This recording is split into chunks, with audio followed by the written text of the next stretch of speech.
retrouver après ces vacances. Et pour les mamans qui me suivent, on m'a enfin enlevé mon plâtre.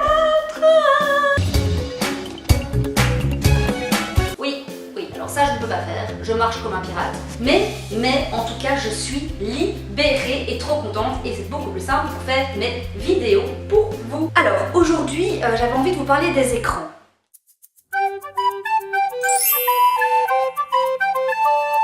Dès 1880, ce sont plusieurs chercheurs qui, plus ou moins en même temps, découvrent que l'on pourrait diffuser une image en la projetant sur une surface photosensible. Ce principe sera la base de tout système de transmission d'images animées. Entre-temps, en 1892, Carl Ferdinand Braun invente alors le tube cathodique.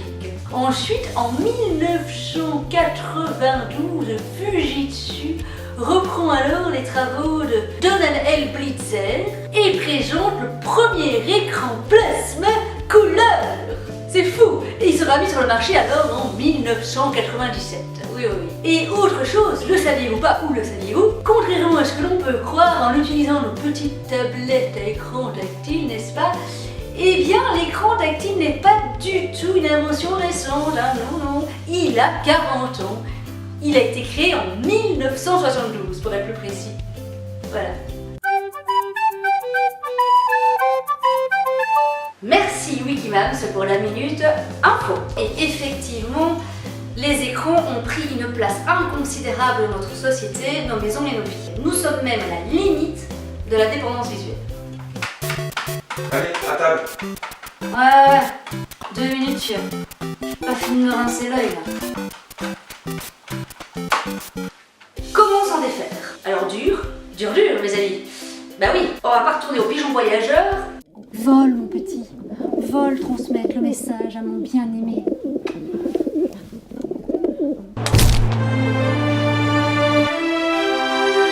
Au morse.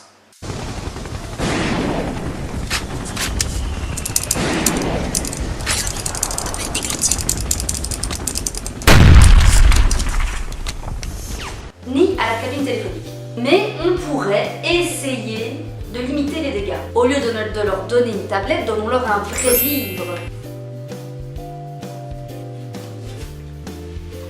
Autre chose, au lieu de passer notre temps sur notre téléphone à la maison, mettons un panier à l'entrée où tout le monde dépose son téléphone dedans.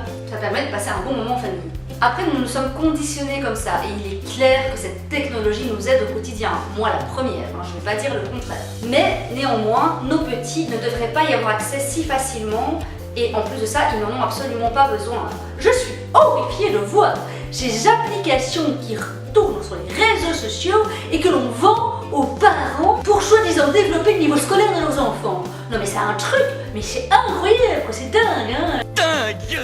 Oui, et alors ils conseillent aux parents d'installer cette application afin de préparer le petit à rentrer à la maternelle. Mais où va-t-on quoi? Non mais allô quoi?